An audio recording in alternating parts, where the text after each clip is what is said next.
నా ప్రేక్షకులకు నమస్కారం. నేను సెబీ రిజిస్టర్ కాదు. నేను ఏ స్టాక్‌ని కొనమని గాని, అమ్మమని గాని మీకు చెప్పట్లేదు.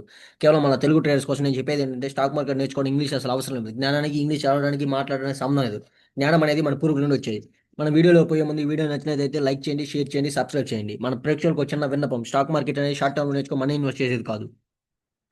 అంతేకాకుండా నా ఏ వీడియోలో కూడా నా యొక్క క్యాపిటల్ అమౌంట్‌ని గాని, ఇంత క్వాంటిటీ అని గాని నేను చూపించట్లేదు. అంతేకాకుండా పర్ ట్రేడ్ రిస్క్ ఇంతని గాని నేను చూపించట్లేదు. లైవ్‌లో ట్రేడ్ చూపించడం సెబీకి విరుద్ధం. కాబట్టి నేను పేపర్ ట్రేడే చేస్తున్నాను. మీరు ముఖ్యంగా నా యొక్క మెయిన్ లెవెల్స్‌ని మరియు జోన్ లెవెల్స్‌ని ప్రైస్ ఎలా టెస్ట్ చేస్తుంది అని మాత్రమే చూడండి. మరియు ఎంట్రీ పాయింట్‌ని, ఎస్ఎల్ పాయింట్‌ని, టార్గెట్ పాయింట్ తెలుసుకోండి. స్టాక్ మార్కెట్ అనేది షార్ట్ టర్మ్‌లో నేర్చుకొని మనీ ఇన్వెస్ట్ చేసేది కాదు. స్టాక్ మార్కెట్‌లో సక్సెస్‌కి ఎప్పుడు గుర్తుంచుకోవాల్సిన 3 పాయింట్లు. రాండమ్ స్టాక్స్‌ని తీసుకోవడం, రాండమ్ లెవెల్స్‌ని మార్క్ చేయడం, రాండమ్ ట్రేడ్ చేయడం ఆపేయాలి. కనీసం ఒక నెల రోజుల పాటు ప్రతిరోజు సరైన రిస్క్ వాడుతూ డైలీ ట్రేడింగ్ చేయాలి.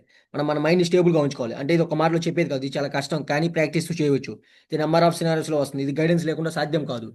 అందుకే నేను ఆఫ్‌లైన్ ట్రైనింగ్ ఇస్తున్నాను. ఇది 6 నెలల నుంచి సంవత్సరం పడుతుంది. కానీ ఛానెల్ స్టార్ట్ చేశాక ప్రతి ఒక్కరు కాల్ చేయడం మొదలు ఏమని కాల్స్ ఇస్తావా, టిప్స్ ఇస్తావా, వీడియోస్ ఇస్తావా అని. నాకు ముఖ్య ఉద్దేశం అయితే అది కాదు. మీలో ఎవరికైనా ఇంట్రెస్ట్ ఉంటే నన్ను రీచ్ అవ్వగలరు. నా నెంబర్ డిస్క్రిప్షన్‌లో ఉంటుంది. నేను రోజు ఇలానే వీడియోస్ పోస్ట్ చేస్తూ ఉంటాను. దాని ద్వారా కూడా మీరు నాలెడ్జ్ పొందవచ్చు. మీకేమైనా డౌట్స్ ఉంటే కామెంట్స్ రూపంలో అడగండి. ఓకే. ఈరోజు ఇప్పుడు నిఫ్టీ లైవ్‌లోకి వెళ్ళిపోదాం మనం. లైవ్‌లోకి వెళ్తే ఇది రోజు టెక్నికల్‌గా, ఫండమెంటల్‌గా మెయిన్ లెవెల్ పట్టుకొని రీచ్ చేస్తాం. మన జోన్స్ కాడ నుంచి మన ఎంట్రీస్ ఉంటాయి. ఇప్పుడు ఇక్కడ ఒక జోన్ ఉంది. ఇక్కడ ఒక జోన్ ఉంది. నా స్ట్రైక్ ప్రైస్ వచ్చి 25,700 స్ట్రైక్ ప్రైస్‌ని. ఇప్పుడు నేను పిఈని బై చేయాలి అని అనుకుంటున్నా. ఎందుకు అనుకుంటున్నా? ఎందుకు అనుకుంటున్నానంటే ఇది అంటే జోన్. ఈ జోన్ టచ్ లోవర్‌లో క్రియేట్ చేసింది. ఓకే. లోవర్‌లో క్రియేట్ చేసి ఈ జోన్ మొత్తం ఫిల్ చేయలేదు. ఇప్పుడేం చేస్తుంది? ఇప్పుడేం చేస్తుంది? మళ్ళీ వచ్చి నా జోన్ టచ్ అయింది. నా జోన్ టచ్ అయినాక 2 క్యాండిల్స్‌ని బ్రేక్ చేస్తుంటే నా జోన్ టచ్ అయినాక 2 క్యాండిల్స్‌ని బ్రేక్ చేస్తుంటే నా ఎంట్రీ ఉంటది ఇప్పుడు. ఓకే. అది. రోజు టెక్నికల్‌గా, ఫండమెంటల్‌గా లెవెల్‌ని పట్టుకొని రీడ్ చేస్తాం. ఆ లెవెల్‌ని రీడ్ చేసినాక ఈ జోన్స్‌ని తీసుకొస్తాం. ఈ జోన్స్‌ని తీసుకొచ్చి అసలు ఓపెన్ అయినాక ప్రైస్ అనేది కిందకొస్తుందా? సపోర్ట్ దగ్గరికొస్తుందా? స్ట్రెయిట్‌గా వస్తుందా? లేదా ఓపెన్ అయినాక స్ట్రెయిట్‌గా పైకెళ్తుందా? స్వింగ్ రూపంలో పైకెళ్తుందా?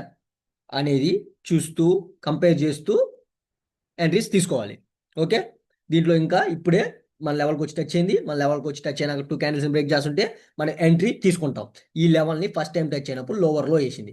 ఈ టాప్ వచ్చినప్పుడు మళ్ళీ లోన్ బ్రేక్ చేసి కుదిరితే లోన్ బ్రేక్ 2 క్యాండిల్స్‌ని బ్రేక్ చేస్తుంది తీసుకో. లేదా మళ్ళీ క్రియేట్ చేసి మూడోసారి వచ్చి గాని టచ్ అవుతుందా? ఈ తాప ఇంక తీసేసుకోవచ్చు. కన్ఫర్మ్‌గా. ఓకే. 100% మళ్ళీ లోవర్‌లో ఏసినాక ఈ తాప రీటెస్ట్‌కి పోయి మూడోసారి గాని బ్రేక్ చేస్తుందా? ఇంక అసలు కన్ఫర్మ్‌గా వచ్చేస్తది. ఎన్ని పాయింట్లకి? మనం మినిమమ్ 60-100 పాయింట్లు తీసుకోవాలి. కానీ మార్కెట్ కండిషన్‌ని బట్టి ఎలా ఉందో చూసి 40 పాయింట్లు కూడా ఎగ్జిట్ అయిపోతాం. ఓకే. అది 40-50 పాయింట్లు కూడా ఎగ్జిట్ అయిపోదాం.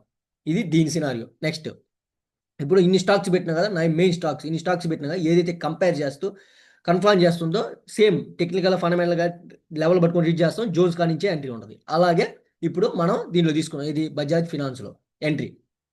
ఎంట్రీ తీసుకున్నాను. ఎక్కడ తీసుకున్నాను? ఇది నా జోన్. నా జోన్ ఎంటైర్ జోన్‌ని బ్రేక్ చేసింది. బ్రేక్ చేసినాక ఏమైంది బ్రేక్ చేసినాక? పైకెళ్ళింది. మళ్ళీ కిందకొచ్చింది. నేను సెల్ చేస్తే ఈ జోన్ లో దాకే ఉండాలి మామూలుగా అయితే. కానీ నిఫ్టీని కంపేర్ చేస్తూ ఉన్నా. నిఫ్టీని కంపేర్ చేస్తుంటే నిఫ్టీ నిన్నటి కింద ఎక్కడో ఓపెన్ అయింది. నిన్న కింద ఉంది. ఇది మాత్రం పైకి పోయింది. దీని సెక్టార్ కూడా నిన్నటి కింద ఉంది. దానికోసంగా మామూలుగా అయితే ఈ జోన్ లోలో ఎగ్జిట్ అయిపోవాలి. ఈ జోన్ లోని టచ్ అయినాక ఎగ్జిట్ అవ్వాలి. కానీ ఈరోజు రిస్క్ చేస్తున్నా. ఎందుకని? నిఫ్టీని సెక్టార్‌ని కంపేర్ చేస్తూ రిస్క్ తీసుకున్నా. మామూలుగా అయితే ఈ లోకి టచ్ అయినాకే మనం ఎగ్జిట్ ప్లాన్ చేయాలి. ఓకే. కానీ మన యాన్సిస్టర్ మైండ్ సెట్ ఏంది? నిఫ్టీని సెక్టార్‌ని కోరిలేట్ చేస్తే అయి 2 కింద ఉన్నప్పుడు కనీసం ఫస్ట్ బయర్ దాకా అంటే ఫస్ట్ బయర్ దాకా రావడానికి ట్రై చేస్తాడని ఉన్నాం ఇంకా. లేకపోతే ఈ జోన్‌లోని టచ్ అయినాక ఎగ్జిట్ అయిపోతాం. ఓకే. అది. Next bell. బెల్ కూడా ఈళ్ళు ఇప్పుడు రీటెస్ట్‌కి పోతే ఈ తాప సేల్ చేయాలి దీన్ని. ఓకే. అది. ఓకే. నిఫ్టీ. చూద్దాం ఏం చేస్తది ఏందనేది. చూస్తే కన్ఫర్మ్ చేసి ఎంట్రీ తీసుకోవాలి. ఓకే. ఆల్రెడీ చెప్పా. ఏం చెప్పానో 2 క్యాండిల్ బ్రేక్ చేస్తుంటే ఎంట్రీ తీసుకోవాలి. తీసుకున్నాం. మనకి ఫ్లోలోనే ఉంది. అది ఎన్ని పాయింట్లు వస్తది ఆల్రెడీ 30 పాయింట్లే వచ్చినట్టుంది. చూద్దాం. అది ఎంత వేస్తది, ఏం వేస్తది ఇంకా అది చూసుకుంటది. ఆ! వచ్చిందా? 30 పాయింట్ల దాకా వచ్చింది. ఇది లోన్ బ్రేక్ చేయాలా. మన టార్గెట్ ఈ జోన్ మొత్తం ఫిల్ చేయాలా. ఓకే. అది ఇంకా ఎంత వేస్తది, ఏం వేస్తదని అది చూసుకుంటది. ఓకే. డిఆర్ రెడ్డీస్‌లో తీసుకున్నాం. డిఆర్ రెడ్డీస్‌లో 2.5 దాటింది. ఎక్కడ ఎంట్రీ ఇది. ఓకే. నా బజాజ్ ఫినాన్స్లో చెప్పాను. బజాజ్ ఫినాన్స్లో మన ఎస్ఎల్ పోయింది. ఓకే, ఒక ఎస్ఎల్ అయితే పోయిందంటే పోయింది. ఎందుకంటే చెప్పా ఆల్రెడీ, ముందే చెప్పా ఇక్కడ మన ఎగ్జిట్ ప్లాన్ చేయాలి. కాకపోతే యాన్సిస్టర్ మైండ్ సెట్ యూజ్ చేసి నిఫ్టీ అయ్యి కింద ఉన్నాయని చెప్పి వెయిట్ చేసాం. కుదిరి ఏం చెప్పింది, నీ జోనే కరెక్ట్ అని చెప్పింది. ఆ జోన్ దగ్గరికి వచ్చినావు, నువ్వు ఎగ్జిట్ అవ్వాలి. ఎందుకంటే పైన క్లోజింగ్ ఇచ్చింది, స్ట్రాంగ్నెస్ చూపించింది, అందుకని ఎక్కడికి వస్తే ఎగ్జిట్ అవ్వాలి. సరే చూసాం, అసలు పోయింది.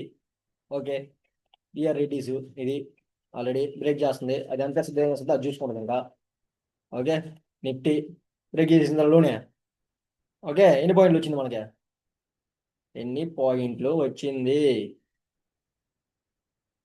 వచ్చింది, 40 పాయింట్లు వచ్చింది మనకి. ఓకే, అది ఇచ్చేటప్పుడు ప్రతిసారి 20 పాయింట్లు ఇచ్చేస్తాం. తీసుకుంటే ప్రతిసారి 60 నుంచి 100 పాయింట్లు తీసుకుంటాం. కానీ సైడ్ వేలో ఇరుక్కోపోయి ఉంటే అలాంటి టైంలో 40 నుంచి 50 పాయింట్లు తీసుకొని ఎగ్జిట్ అవుతాం. ఓకే, అది ఇక్కడ మెయిన్గా నేను ప్రతిరోజు చెప్పేది ఒకటే, ఏంటంటే స్టూడెంట్, ట్రేడరు, ప్రో ట్రేడరు. స్టూడెంట్కి, ట్రేడర్కి, ప్రో ట్రేడర్కి తేడా ఏందో ప్రతిరోజు చెప్తున్నా.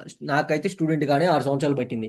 కానీ మీ ఇక్కడ నాకు ఫోన్ చేసే వాళ్ళందరూ ఏంటంటే వారం రోజులు, నెల రోజుల్లో ట్రైనింగ్ ఇచ్చేయమంటున్నారు. వారంలో, నెల రోజుల్లో ట్రైనింగ్ ఇచ్చి ట్రేడర్ అవుతానంటే మాత్రం అది అట్టర్ ఫ్లాపు.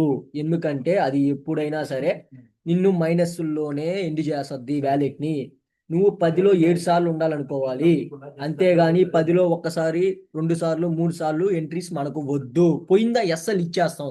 ఏమైంది, ఏం చేస్తాం చెప్పు, ఎస్ఎల్ ఇచ్చేస్తాం. ఇప్పుడు పోయిందంటే పోయింది. బజాజ్ ఫినాన్స్ లో పోయింది చూడండి, అది ఆడే కూర్చొని ఉంది. డిఆర్ రెడ్డిస్ లో తీసుకున్నాం చూడు, మన ఫేవర్ గానే వెళ్తుంది. వెళ్తుందంటే వెళ్తుంది. ఓకే, అది నిఫ్టీ తీసుకున్నాము. ఓకే, అది ఇంకా మనదేమీ లేదు, మనం తీసుకున్నాము, ఆల్రెడీ వచ్చింది. ఓకే, వస్తానే ఉంది, ఇంకా వస్తానే ఉంది. మనకి 60 పాయింట్లు, 60 పాయింట్లు వచ్చిందే, చూస్తాం ఎగ్జిట్ అవడానికి. 50 పాయింట్లు వచ్చింది, లేదా అదే ఫ్లోలో వెళ్ళిపోతుందా 100 పాయింట్లు పట్టుకోవడానికి ట్రై చేస్తాం. ఓకే, అది వారం రోజుల్లో, నెల రోజుల్లో చేసి ట్రైనింగ్ చేసి చేసేది కాదు. ఇప్పుడు చూడు అంతలా పడుతుంది ఈ బజాజ్ ఫినాన్స్, ఎందుకు ఏడా అయిపోయింది. ఎందుకంటే అలాంటి సింటమ్స్ వస్తే అది అలాగే తగడబద్ది, సైడ్ వేలో ఉంటుంది, నీకు ఆదాయం ఇది. మిగతా చూస్తే ఇది చూడు ఎంత ఫ్లోలో, ఎంత స్పీడ్కి వెళ్ళిపోయిందో, వచ్చేసింది. ఎంత వచ్చిందా, ఆల్మోస్ట్ ఇక్కడ తీసుకున్నాం కరెక్ట్గా ఎంట్రీ 3 ఇదండి. ఎంత వచ్చిందా, ₹8.10 వచ్చింది. అంటే ఆల్మోస్ట్ 1:3 టచ్ అవ్వబోతుంది. అది ఓకే, అది 10లో 7 సార్లు ఉండాలనుకోవాలి, 3 సార్లు పోయిందంటే పోద్ది అంతే. ఓకే, అది నాకు నిఫ్టీ తీసుకున్నాము, 50 పాయింట్లు వచ్చింది. చూద్దాం అది ఈ రోజుకి. ఓకే, మరి లోన్ బ్రేక్ చేసింది. ఓకే, ఈ రోజుకైతే అది స్టాప్ హియర్. ఇక్కడ మెయిన్ మనకు కావాల్సింది ఏంటంటే ఎంట్రీ. అక్కడ మెయిన్ మనకు కావాల్సింది ఏంది, మన దాంట్లో ఉండే, మన ట్రైనింగ్లో ఉండేది ఏంది, మెయిన్ ఉండేది ఏంటంటే ఎప్పుడు ఎక్కడ ఎంట్రీ తీసుకోవాలి, ఎక్కడ ఎస్ఎల్ పెట్టాలి, ఎక్కడ టార్గెట్ బుక్ చేయాలి, ఇవి కదా కావాల్సింది. ఇవి తప్పక దునియాలో ఉన్న నాలెడ్జ్, క్యాండిల్ స్టిక్స్, క్యాండిల్స్, అవి ఇవి అన్నీ పనిచేస్తాయి. 10లో 3 సార్లు పనిచేస్తాయి. 10లో 3 సార్లు కోసం కాదు కదా మనం ట్రేడింగ్ చేసేది. తీసుకుంటే ప్రతిసారి 60 నుంచి 100 పాయింట్లు తీసుకుంటున్నా, ఇచ్చే ప్రతిసారి 20 పాయింట్లు ఇచ్చేస్తున్నా అంటే ఇచ్చేస్తున్నాం. తీసుకునేటప్పుడు 60 పాయింట్లు తీసుకుంటున్నాం కదా, అందుకోసమే కదా 20 పాయింట్లు ఎస్ఎల్ పెట్టేది. ఓకే, అది మెయిన్. మళ్ళీ ఇప్పుడు నేను స్టాక్స్లో చేస్తాను, నా మెయిన్ స్టాక్స్ ఈ నిఫ్టీ చేస్తున్నాను. జస్ట్ నిఫ్టీలో టెక్నికల్ ట్రేడ్ చేస్తున్నాను, ఫండమెంటల్ ట్రేడ్ వదిలేసా. ఎందుకంటే ఫండమెంటల్ ట్రేడ్లో ఆదాయం ఎలా ఉంటుందో లాస్ కూడా అలాగే ఉంటుంది. అందుకోసం స్టాక్స్లో చేయాలంటే నిఫ్టీలో ఆ ఇంపాక్ట్ పడుతుంది, అందుకని చెప్పి టెక్నికల్ ట్రేడే చేస్తున్నా. స్టాక్స్లో వచ్చే లోపల పూర్తిగా కన్ఫర్మేషన్ తీసుకొని ఎంట్రీస్ ఇస్తాం. అది 1:4 తీసుకొని మన ఫేవర్గా ఉంటూ ఉంటాం, లేకపోతే మన టార్గెట్ బుక్ చేసుకొని వెళ్ళిపోదాం. ఇప్పుడు అదే ఫ్లోలో వచ్చేస్తుంది చూడండి. అది స్టాక్స్లో అయితే ఏంది, ఏ స్టాక్లో తీసుకోవాలి, ఆ స్టాక్లో ఎంట్రీ ఆడియాలి, ఎస్ఎల్ ఆడ పెట్టాలి, టార్గెట్ ఎక్కడ బుక్ చేయాలి, మెయిన్ ఇవే ఉంటాయి. ఇంత మించి ఉండవు. ఆల్రెడీ మనకు 60 పాయింట్లు వచ్చేసి ఉంటుంది. ఓకే, బ్రేక్ చేస్తానే ఉంది. మీ కళ్ళ ముందు ఇదిగో 60 పాయింట్లు. అది అలా ఉంటుంది. ఓకే, మరి అది ఈ రోజుకి ఈ జోన్ మంది, ఈ జోన్లో ఈ లోన్ టచ్ అయిపోతే ఎగ్జిట్ కొట్టేద్దాం. అదే ఫ్లోలో బ్రేక్ చేసుకుంటూ వెళ్ళిపోతుంది అనుకో, అప్పుడు వెయిట్ చేద్దాం, లేకపోతే ఆడే మన ఎగ్జిట్ ఉంటుంది. ఓకే, అది ఈ రోజుకి.